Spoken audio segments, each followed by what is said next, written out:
everyone, thank you for popping by. Hope you're doing well. This is from today's Guardian, Broadsheet. Broadsheet. Broadsheet that's distributed around the UK. Now, this has just come out. This headline: the movie Bogeyman of the Year.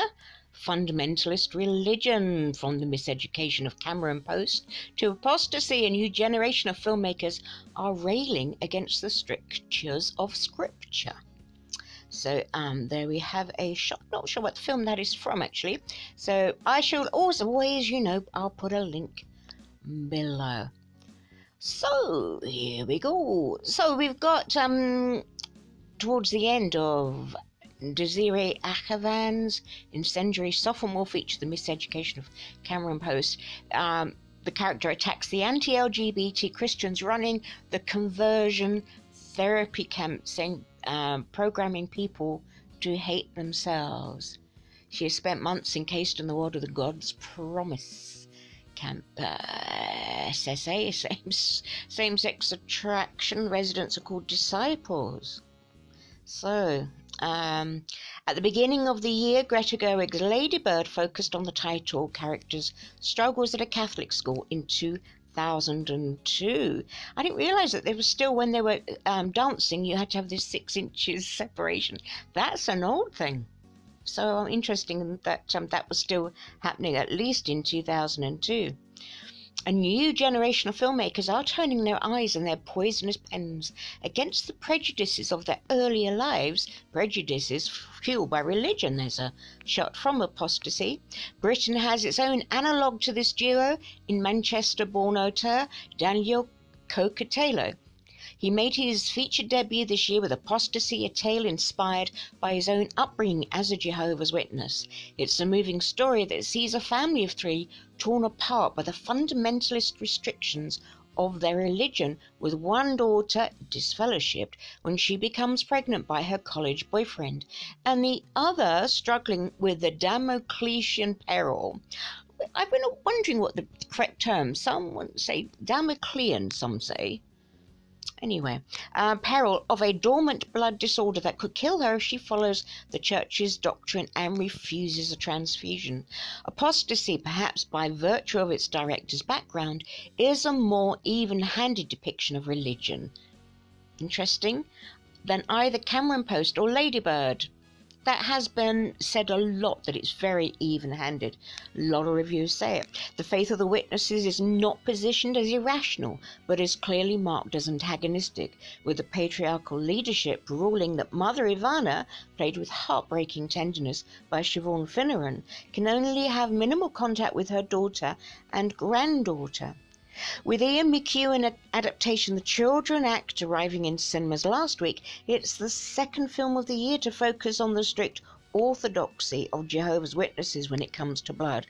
Quite honestly, for the past couple of months or so, I could have done 3 videos a day on reviews and reactions to both Apostasy and The Children Act. There's so much out there. Do have a look if you're interested, but it does show that the message is getting out.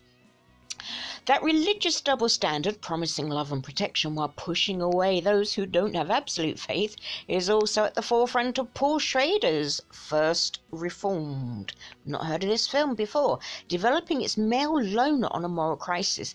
Themes from Schrader's own script for Taxi Driver. Just a film I've never seen. It's probably... I don't know if would that be an off-limit? Probably one for J-dubs. I don't know what happens. But obviously that has an amazing pedigree. Ethan Hawke. He's this reverend with a crisis of conscience. And he has a self-destructive Avenger figure right up until the finale. Ooh. That uneasy power dynamic brings it back to the miseducation of Cameron Post. When Moretz's title character takes a stand, it's because the... As I think from Marty there, his dad's funeral. It's because the teachings and pressures imposed by God's promise have led to something horrific happening to one of the camp's residents. It's going to happen, isn't it, in those situations? This camp is a world from which it's seemingly impossible to escape, as those with power over these children, their parents, schools, etc., are complicit in sending them to be fixed and changed in the name of the norms imposed by their religions. The Jehovah's Witness characters in Apostasy and the students of the Catholic school in Ladybird would be able to sympathize with that. All these films feel particularly vital given the prominence of religious values in political regimes on both sides of the Atlantic. In America, Donald Trump's most polemic rhetoric has a quasi-religious feel, and his administration publicly sided with the Christian baker Jack Phillips, who refused to bake a custom wedding cake for a gay couple. In Britain, Theresa May's father was a vicar, and Christianity is something she has never shied away from in her political career. It has got to bite my tongue on that one, because she certainly hasn't followed the model of Christianity in her political career. Do you want me to go there? I can, I won't. She used her most recent Christmas message, never bother watching it, to declare that the UK should take pride in our Christian heritage and defend the values of the faith. Anyway, if you want to laugh, watch her dancing last week's couple of videos for dancing. It's hilarious. Against this backdrop, these movies serve as a fervent, rage-filled counterpoint from liberal filmmakers to the right-wing rhetoric. You want to get right-wing, left-wing? I don't know. Perhaps that is more of an American thing. What do you guys think? Is it more of an American thing that right-wing and Christianity are aligned? But please don't start arguing with each other. Keep it nice, okay? Play nicely. Fueled by religion, this is dominant in Western politics in 2018, despite increasingly secular societies, and that's right, the last bit. For a whole generation of young directors and at least one renowned veteran in trade, the biggest movie, Bogeymen, of 2018 is the power of fundamentalist religion. Fascinating, and great to see Apostasy, how it compares with others. I'm going to go off and watch Marty Seeks the Truth. As he seems to be doing a live thing now. Do go and look on his video.